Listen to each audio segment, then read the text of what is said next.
Estamos de regresso para a terceira parte do consultório de hoje e hoje, quinta-feira, vamos cumprir em abordar mais um assunto do nosso tema deste mês, a saúde sexual, e por isso mesmo vamos falar sobre prevenção, cuidados e também os riscos do sexo anal. Contamos, por isso, também com a sua participação no final desta nossa partilha. Tem aqui a oportunidade de esclarecer todas as suas questões relacionadas com coloproctologia, não só questões que dizem respeito ao sexo anal, mas também fissuras anais, hemorroidas, obstipação, diarreia, doença inflamatória intestinal, são alguns dos exemplos. Então, se tem dúvidas, que o podem levar a inscrever-se e a participar. Para isso, basta marcar o número de telefone 22 508 3297, 22 508 3297, ou entrar em contacto connosco através do endereço de e-mail consultório@portocanal.pt. Dou as boas-vindas à doutora Milena Liorsi, médica de cirurgia geral com especialização em coloproctologia. Sra. Doutora, muito obrigada por estar aqui connosco. Boa tarde, é um gosto obrigada. poder contar com a sua experiência e conhecimento. Muito obrigada. De facto, este mês de outubro dedicamos à saúde sexual, algo que promove a nossa saúde, promove também o nosso bem-estar. Exploramos aqui vários campos dentro da saúde sexual e vamos falar de sexo anal, portanto, um tema, diria eu, sensível e também tabu na sociedade ainda. Sim, não sei se tem essa experiência também. Muito, as pessoas têm, ainda é visto como muito tabu, não é? Por mais que seja muito mais praticado até do que as pessoas imaginam. Claro. E pronto, e às vezes as pessoas têm tanta vergonha, até dentro dos consultórios médicos, de falar sobre esse tema, de abordar sobre as implicações que isso pode acontecer. Então, isso tem que ser mesmo quebrado, não é? A gente tem que falar sobre o assunto e as pessoas têm que se sentir à vontade para conseguir explicar os seus problemas e as coisas que acontecem. Porque aqui, de facto, ter mais informação é uma arma, não é? Claro. Para evitar certos constrangimentos ou problemas que possam surgir. Exatamente. E o facto de não haver essa vontade para as pessoas comunicarem e terem essa informação em mãos pode ser prejudicial, não é? Exatamente. Pode ser muito prejudicial. Não só antes de realizar o ato em si, como depois. Se acontecer algo mal, ela tem que se sentir à vontade para poder procurar o seu médico e dizer o que aconteceu. Mas nesta consulta consigo, ainda há pessoas a marcarem consulta e a pedir precisamente ajuda para algo ou a tirar aqui algumas dúvidas, esclarecer questões? Isso não é muito frequente, mas acontece. Às vezes a pessoa, de fato, marca a consulta com dúvidas de como fazer, o que deveria ser mais frequente, mas Exatamente. não é tanto. Mas acontece. A verdade é que acontece mais, e as pessoas procurarem depois que já aconteceu. E às vezes fizeram alguma coisa mal, correu qualquer coisa mal, começa a ter dor, sangramento, e aí procura. E muitas vezes tem até vergonha de dizer que a causa daqueles sintomas se iniciaram depois dessa prática. Não é? Depois, com muito cuidado, a gente começa a tirar a informação e perceber que era aquilo. Mas numa primeira abordagem, às vezes as pessoas não falam. Claro. Isso também faz um bocadinho parte do vosso papel, não é? Ter de encontrar aquela confiança na pessoa para que ela esteja à vontade, de facto, para perguntar aquilo que quer perguntar, não é? E isso deveria ser o ideal. Porque eu acho que as pessoas têm que ter confiança no seu médico. Claro que sim. Portanto, nesta nossa conversa, vamos deixar o tabu lá fora, não é? E tentar aqui ajudar todos os que nos acompanham e que depois podem também, então, fazer aqui questões. Sra. Doutora, dizia eu há pouco que as formas de viver e experimentar a sexualidade humana são amplas e diversas e, portanto, termos mais conhecimento só vai trazer vantagens para a nossa saúde e bem-estar. Dúvidas frequentes. Sexo anal causa hemorroidas, sim ou não? Não. Não causa. Não causa. A verdade é que o ato do sexo anal nunca vai desenvolver uma hemorroida, mas a pessoa que já possui uma hemorroida pode ter piora da sua crise, piora da sua hemorroida depois da prática do sexo anal. Então ela deve tratar a sua hemorroida antes e depois sim, pode praticar, não tem problema algum. É um tema também que leva muitas vezes as pessoas a esconderem-se, a não partilharem com o seu médico que tem hemorroidas e pode ser de fácil tratamento, não é? Exatamente. E garantir e devolver bem-estar e qualidade àquela pessoa. Como é que se pode tratar uma hemorroida, por exemplo? Então, existem várias formas, depende do tamanho da hemorroida, Claro. do tipo de hemorroida, mas isso ela tem que conversar com o médico e expor. A questão é que às vezes a hemorroida não é muito grande, é uma hemorroida interna pequena, que só chateia quando pratica o sexo anal. E mesmo assim, às vezes os tratamentos são muito mais simples, porque é pequena, interna. Então, nessas hemorroidas existe tratamento em que ela consegue resolver o problema e depois se sentir muito melhor, a fazer o que ela de fato desejar. E estamos a falar de algo tão comum na população, não é? Exato. E Muito que pode ser comum. influenciada por alimentação, por exemplo? Exato. Então, por diversas causas. Na verdade, as hemorroidas vão gerar crises por várias situações. E o trauma do sexo anal é um deles, que pode piorar uma pessoa que já tem. Muito bem. Sexo anal causa fissura anal? Isso é verdade. É verdade. Tá? Isso é verdade. Pode causar. Então, não quer dizer que vá causar sempre. A questão é que o sexo anal necessita de alguma preparação e algumas questões específicas. Então, a questão da lubrificação do sexo anal é muito importante. Sim. Então, é preciso muita lubrificação, com lubrificantes adequados, para que não haja um atrito que gere fissuras, que gerem cortes na mucosa. Quais são os lubrificantes adequados? O mais adequado são os lubrificantes à base de água, e próprios para isso, não inventar coisas diferentes que sejam lubrificantes de outras coisas. Portanto, para esta prática é obrigatório? É obrigatório. E no caso de surgir então uma fissura anal, a pessoa deve também ir ao seu médico, para além da dor e aqui do desconforto que vai causar. Digamos que há mais risco de transmissão de infecções sexualmente transmissíveis, por exemplo, precisamente por haver aquela fissura, se a pessoa não tratar? Também. Claro que a fissura por si só já vai causar muita dor. Certo. Então a pessoa vai ter essa necessidade de procurar ajuda e vai precisar procurar uma ajuda para o tratamento. Mas o fato de ter a mucosa exposta também, se houver outro ato sexual, tem a transmissão de muito mais doenças e então já é outra situação que tem que ser tratada.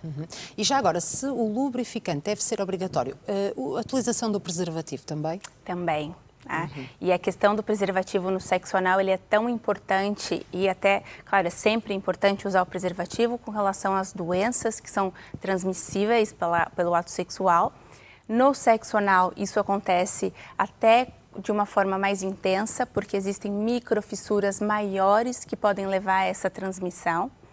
E tem também outra questão importante é que as pessoas, mesmo que já conheçam o seu parceiro, seja um casamento de muitos anos e que a pessoa, de fato, não utilize preservativos para o sexo vaginal, ela deve utilizar para o sexo anal pela questão da flora que existe.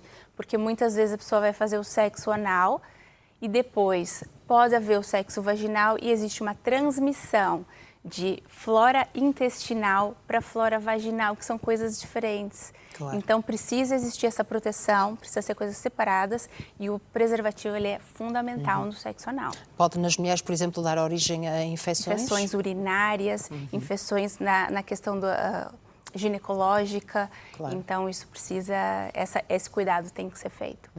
Para esta prática, existe algum cuidado que deve ser feito antes? Assim, o que acontece é que as pessoas às vezes têm um receio com relação a aquilo estar sujo, sim, né? Claro. Então existe esse medo e muitas pessoas quando vão praticar querem fazer uma limpeza do reto, porque como se fosse se preparar para que aquilo esteja limpo. A verdade é que isso não é necessário, tá? Mas pelo receio de ter alguma questão ali, um restinho de fezes, muitas pessoas fazem limpeza. O que não é adequado é que se faça limpezas excessivas, porque isso pode levar a uma mudança na flora, a microbiota intestinal pode se alterar. O excesso de líquidos ou introdução também de coisas pode levar a microfissuras anais e prejudicar também. Então, o ideal é, se fizer, que seja com produtos específicos em pequena quantidade. Porque existe muito aquele receio de levar à incontinência fecal, não é? As pessoas deixarem de conseguir segurar as fezes, não só no ato em si, mas depois. Essa também é uma dúvida frequente. No ato em si, por isso a questão da preparação, claro. Não é? Mas a questão de levar a uma incontinência após, a verdade é que isso é um mito. Tá? Então, o fato de uma pessoa que pratica sexo anal não quer dizer que essa pessoa vai ter incontinência fecal, nem que seja no futuro. Tá? Claro, se ela fizer da forma correta, sem danificar a musculatura, não existe comprovação de que vai haver risco de incontinência. Uma pergunta também muito frequente. Sexo anal causa cancro do ânus, é verdade ou é mito? Isso não é uma verdade, mas está associado. O fato do ato sexual anal não leva ao cancro. Mas a transmissão de alguns vírus, como o HPV, na região anal, pode levar ao aumento da chance do cancro anal. Então, as pessoas que praticam o sexo anal e que possam ter o HPV devem fazer um preventivo, não é? Para que se faça um controle, como existe no cancro do colo uterino, para as mulheres, se fazer na região anal, para uma prevenção do cancro anal. E há outros exames de prevenção que se possa fazer? Então, o primeiro exame é esse, que é como se fosse o Papa Nicolau. Caso esse exame venha positivo e venha alterado, existem outros também.